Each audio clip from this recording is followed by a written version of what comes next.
आशा करता हूँ आप सब बहुत अच्छे होंगे। मेरा नाम है सिद्धांत अग्निहोत्री, स्टडी ग्लोस पे आपका बहुत बहुत स्वागत है। ये एक बहुत ही अनफॉर्चुनेट इस स्टेटमेंट, इंसिडेंट, आप कुछ भी कह लीजिए, इसको सुन के मुझे भी बहुत ज़्यादा दुख हुआ। तो बात करेंगे हम दोस्तों, और तमिलनाडु की पॉलिटिक्स की भी बात करेंगे। उससे पहले आंसर राइटिंग करनी है आपको, प्रैक्टिस चाहिए, आ जाओ। 150+ घंटे महंगे आंसर राइटिंग कोर्सेज 15-20 हज़ार के हैं, हमने 490 का निकाला है। फैकल्टी से परेशान आंसर नहीं चेक करते। हमारे यहाँ SDM ऋषि सर, जितने भी फैकल्टीज़ हैं, इन्होंने सिलेक्शंस दिए हैं और ख़ुद भी कई बार UPSC में इंटरव्यू में बैठे हैं वो। ओके, हिंदी और इंग्लिश दोनों में ही आंसर राइटिंग होगी। आप हमारे कोर्स को ज़रूर अवेल करें, आपको बहुत ज़्यादा फ़ायदा होगा। ओके, तो हम बात करेंगे आज स्टालिन, MK स्टालिन के बेटे उदयनिधि स्टालिन ने जो स्टेटमेंट दिया है। तो उदयनिधि स्टालिन का स्टेटमेंट एक अनफॉर्चुनेट स्टेटमेंट है। हालांकि इस तरीके का स्टेटमेंट अगर कोई भी देता, कोई भी, अगर वो इस्लाम पे देता ऐसा स्टेटमेंट, अगर वो क्रिश्चियनिटी पे, किसी भी धर्म पे देता, तो मुझे उतना ही दुख होता। ठीक है, तो क्या है स्टेटमेंट, हम बात करेंगे यहाँ पे। सबसे पहले तो आप ये समझिए कि MK स्टालिन अभी currently he is the chief minister of Tamil Nadu. Tamil Nadu के वो CM है और उनके बेटे हैं उदयनिधि स्टालिन। और आपको जान के हैरानी होगी कि ये फिल्म एक्टर हैं, ये प्रोड्यूसर हैं, एक्टर हैं, इस समय MLA हैं और साथ ही साथ आई थिंक यूथ मिनिस्टर हैं। ठीक है, minister of youth and welfare. तो ये पद जो है वो संभाल रहे हैं। 43 साल के करीब हैं, 1977 में इनका जन्म हुआ था। तो इन्होंने क्या बोला, इन्होंने ये कहा है एक रैली में कि जो, मैं आपको एग्जैक्ट बताता हूं, कि जो सनातन धर्म है उसको इरेडिकेट कर देना चाहिए, खत्म कर देना चाहिए, एबॉलिश कर देना चाहिए, क्योंकि ये डेंगू, मलेरिया, फीवर, कोरोना जैसा है। ये वो मच्छर है जो इन सारी बीमारियों को जन्म देता है। ठीक है, अब उसके बाद जब इस पर बहुत ज़्यादा बवाल हुआ, बीजेपी ने और विश्व हिंदू परिषद ने तो ये तक बोला कि इसके कंसीक्वेंस झेलने पड़ेंगे। अमित शाह ने बोला कि ये बहुत ही गलत है, इस तरीके की बातें जो हैं।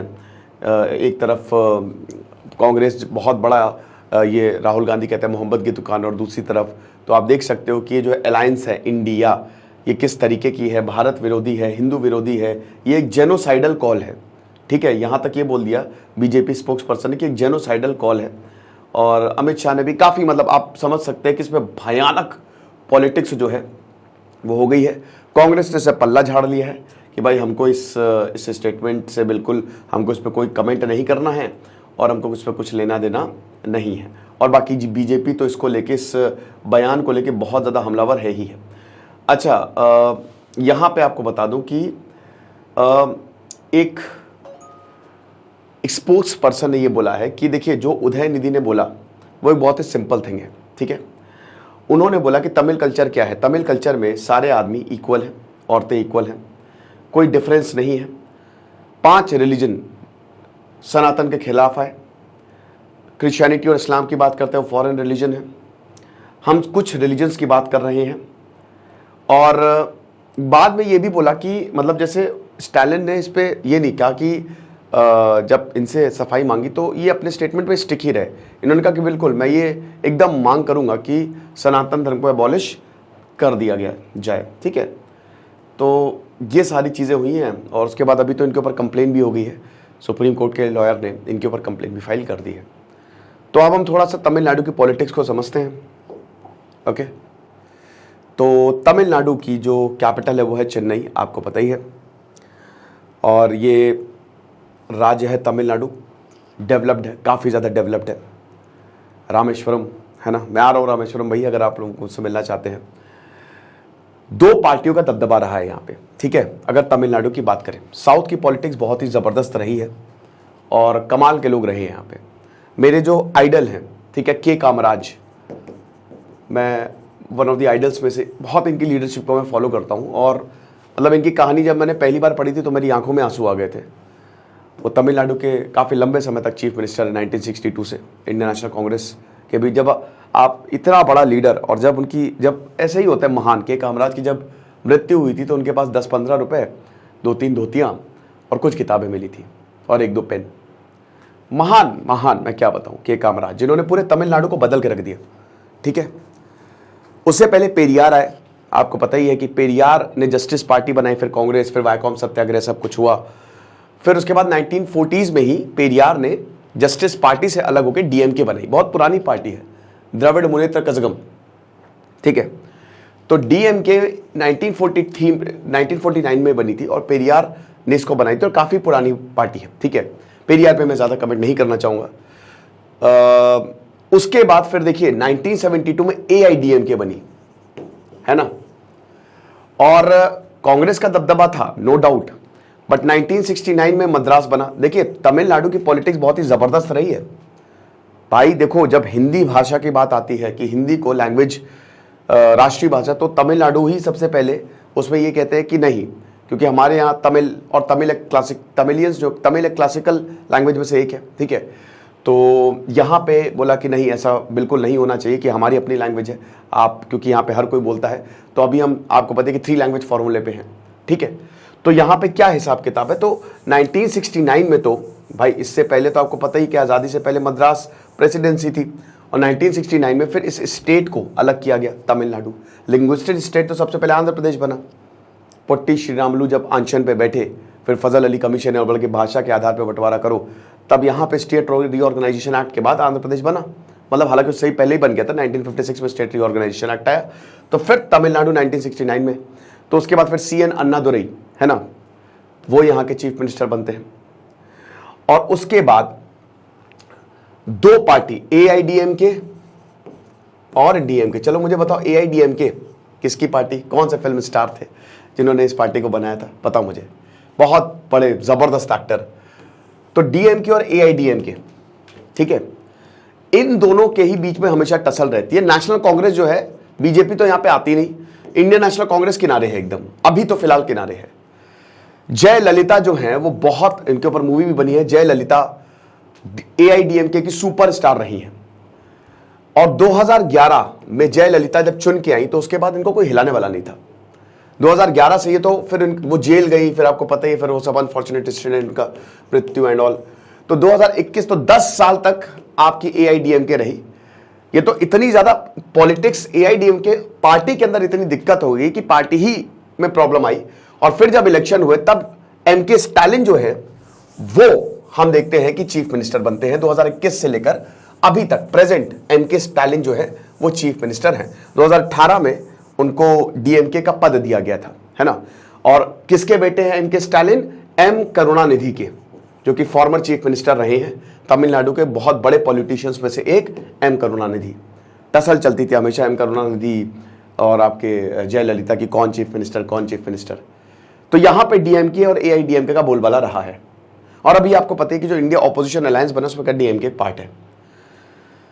तो अब क्या हुआ, तो अभी तो इलेक्शन है 2026 में, लेकिन लोकसभा इलेक्शन तो अगले साल है।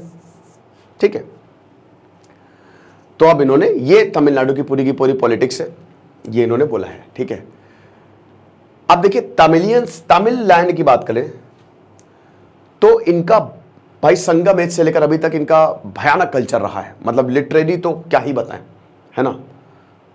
पम्बन ने यहाँ पे अपनी रामायण लिखी और एक क्लासिकल लैंग्वेज, और जो संगम एज तो मतलब आप समझिए कि सब बैठते थे, सबके स्कॉलर्स बैठते थे और नई नई रचनाएं करते थे, राइट।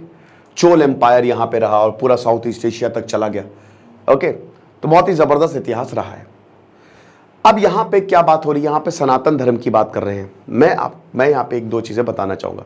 किसी भी धर्म को लेके ऐसा कमेंट नहीं करना चाहिए, मेरा पर्सनल मानना ये है। किसी भी धर्म को लेके, भाई देखो, सनातन धर्म, पहली बात तो ये धर्म नहीं है, ये एक फिलॉसफी है। आपको पता है हिंदुइज्म एक सोच है, सब कुछ खत्म हो जाएगा, बट सनातन कभी खत्म ही नहीं होगा, क्योंकि वो एक सोच है।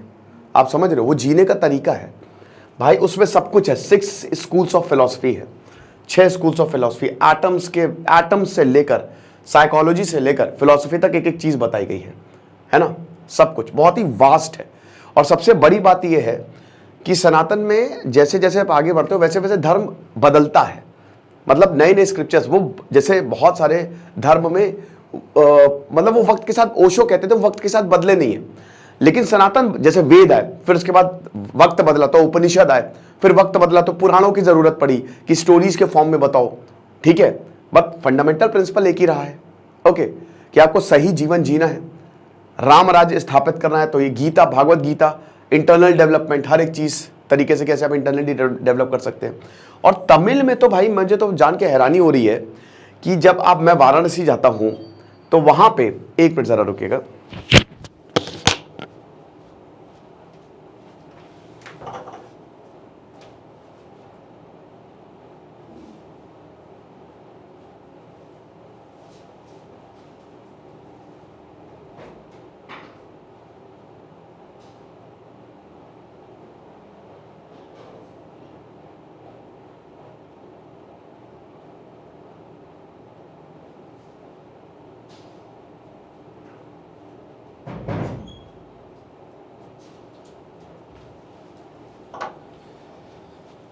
हाँ सॉरी तो मैं कहा था, हाँ, तो ये तो इतने धार्मिक, मतलब मैं तो इंस्पिरेशन लेता हूं भाई तमिलियन से, इतनी धर्म की ज्ञान, इतनी नॉलेज भाई। यहां तो एम्पायर, चोल एम्पायर ने शैविज्म, वैष्णविज्म यहां पे फला फूला, यूनेस्को वर्ल्ड हेरिटेज साइट, सबसे शानदार मंदिर आपको, द्रविडियन आर्किटेक्चर, क्या कमाल है।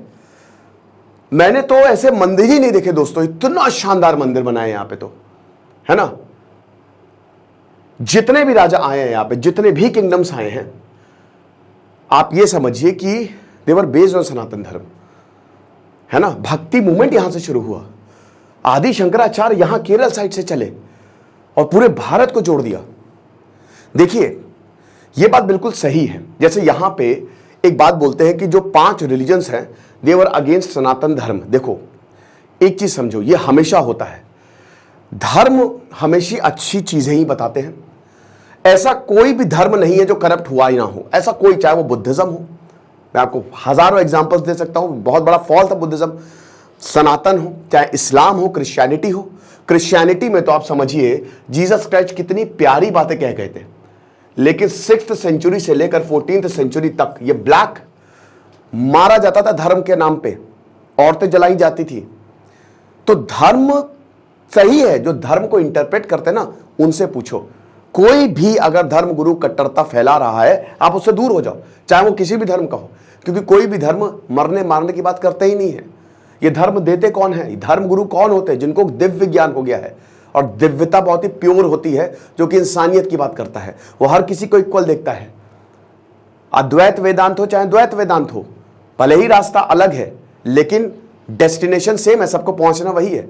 और मुझे तो हैरानी हो गई है, अब मुझे यहां पे लगता है कि शायद फंडामेंटली थोड़ा सा यहां पे नॉलेज कम है, थोड़ा सा क्या, काफी ज्यादा उदयनिधि को नॉलेज कम है सनातन धर्म के बारे में, क्योंकि जब भी आप कोई चीज को बहुत ज्यादा नहीं पढ़ते तो आप ऐसे सेंटेंसेस बोलते हो। मैं इस सेंटेंस से बिल्कुल भी सहमत नहीं हूं, ठीक है। किसी भी धर्म का, चाहे कोई भी धर्म हो, अगर इस तरीके के सेंटेंसेस बोले जाएंगे तो वो सही नहीं होगा, ठीक है। बाकी एमके स्टालिन एक बहुत ही जबरदस्त लीडर है, नो डाउट। इंडियन एक्सप्रेस में भाई टॉप 22 इन्फ्लुएंशियल लिस्ट में उनका नाम था, टॉप, अभी जो टॉप 22 लीडर्स लिस्ट निकाली थी। बट मुझे लगता है कि इस तरीके के सेंटेंसेस से हर किसी को दूर रहना चाहिए, है ना, क्योंकि एक तो सबसे पहली बात है धर्म का, दूसरी बात कि पढ़ना बहुत ज़्यादा ज़रूरी है। मुझे जितना ज़्यादा ज्ञान, मैं अभी भी, मैं देखिए उपनिषद लाऊंगा, मैं रामायण में अभी पहला लेक्चर लेके आया था, जितना ज़्यादा ज्ञान और जितना ज़्यादा सीख आपको स्क्रिप्चर्स देते हैं। कुछ चीज़ें हैं, मैं बिल्कुल मानता हूँ कि कुछ चीज़ें स्क्रिप्चर्स में हैं जिनसे मैं बिल्कुल भी सहमत नहीं हूँ, बट यही तो खासियत है सनातन धर्म में कि आपके ऊपर कोई थोप नहीं रहा है, आपको मतलब बताया है, आपको बहुत सारी चीज़ें दी गई हैं, पढ़ो, जितना हो सके पढ़ो। सनातन धर्म में एक ऐसा है, आप कहते हैं ना कि भाई इतना मजाक किया, काफ़ी कुछ होता है सनातन धर्म में, क्योंकि वही एक ऐसा धर्म है जिसमें सब कुछ अलाउड है। आपको पता हो किसी धर्म में अलाउड नहीं है, आप कर लीजिए। सनातन बुद्धिज्म में हर कुछ, क्योंकि वो बहुत ही टॉलरेंट रिलीजन है। अब टॉलरेंट का मतलब ये नहीं है, मेरा कहने का मतलब टॉलरेंट, भाई देखो टॉलरेंट की बात आप कर रहे हो, आप ये समझो कि यहां पे हम क्या, सहिष्णुता का मतलब क्या है, पहले तो समझो। भारत अगर चाहता, अशोक चाहते, या अगर मान लो कृष्णदेव राया चाहते, तो पूरी दुनिया को जीत लेते। आपको पता है चोल एम्पायर पूरा साउथ ईस्ट एशिया चला गया, बट वो टॉलरेंट पे बेस्ड था। टॉलरेंस का मतलब ये है सही को सही कहना, और एक चीज चीज के बहुत सारे पर्सपेक्टिव होना, समझ रहे हो? सिर्फ तुम्हारा जो मत है वो भी सही है, हम शास्त्रार्थ करेंगे। यही तो हमारी संस्कृति है शास्त्रार्थ की, कि हम बहस करेंगे, हम विचार रखेंगे और देखते हैं किसका विचार जीतता है और उससे नया विचार निकलेगा। ये होता है। तो यहां पे सब अलाउड है, एवरीथिंग इज अलाउड, है ना? शास्त्रों में साफ साफ आप कोई भी शास्त्र उठा के देख लो। तो भाई अगर सही से सनातन धर्म को फैलाया जाए तो पूरी दुनिया बदल जाए। आप समझ रहे हो? सच में राम राज्य आ जाएगा। तो ये है। बाकी अब इसमें पॉलिटिक्स तो भयानक होगी, आप मान के चलिए। तो ऐसा है। और मैं बस यही बोलूंगा कि कोई भी अगर ऐसा स्टेटमेंट, पहले उसको पढ़ना चाहिए, ठीक है? वन हैज टू रीड, है ना? अब जैसे मेरे साथ भी अगर मुझे कोई कुछ कहता है कि यार ये है, ऐसा है, वैसा है, या तो भाई मैं, जैसे अब बहुत लोग, जैसे माओ जेडोंग, अब मैं माओ जेडोंग से सहमत नहीं हूं, बट मैंने उनको पढ़ा है बहुत ज़्यादा। तो द थिंग इज कि आप किसी को क्रिटिसाइज करने से पहले उसके बारे में जानिए, उसके बारे में पढ़िए। That is very very important. बाकी तो जो है सो है, पॉलिटिक्स तो अपनी जगह चलती रहेगी। ऐसे लीडर्स की आजकल मैं देख रहा हूँ बहुत, जो विजनरी लीडर्स है ना, कमी होती जा रही है। के कामराज, राम मनोहर लोहिया, है ना, श्यामा प्रसाद मुखर्जी, जवाहरलाल नेहरू, ऐसे लीडर्स आजकल दिखते नहीं हैं। ज़बरदस्त लीडर्स थे ये, ठीक है? बट वही है, जो है सो है, जो चल रहा है वो चल रहा है। बाकी आप हमारे आंसर राइटिंग कोर्स को ज़रूर अवेल करें, आपको बहुत ज़्यादा फायदा होगा। Thank you so much.